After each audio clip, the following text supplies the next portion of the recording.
Սիոնիստները Ամերիկային օգտագործեցին Իրանի դեմ պատերազմ սկսելու համար այն պարզ պատճառով, որ Իսրայելը կարողանա գերակայություն ունենալ ամբողջ Մերձավոր Արևելքում։ Դա անելու համար ջհուդներին անհրաժեշտ էր, որ Իրանը երբեք ձեռք չբերի միջուկային զենքեր, քանի որ միջուկային զենք ունենալը պետությունների համար անվտանգության լավագույն երաշխիքներից է եւ համարվում է զսպման ուժեղ ռազմավարություն։ Հյուսիսային Կորեան միջուկային պետություն դառնալը դրա լավագույն օրինակներից մեկն է։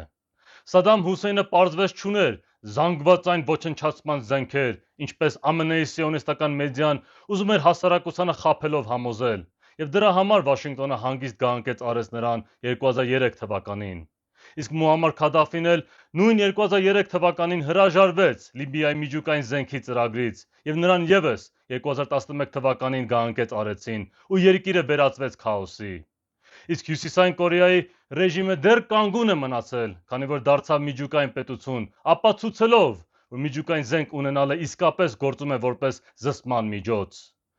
Այս բոլոր օրինակները եւ հատկապես Իրանի դեմ այս պատերազմը տալու են հակառակ ազդեցությունը, խրախուսելով Իրանին հնարավորինս շուտ ձեռք բերել միջուկային զենքեր։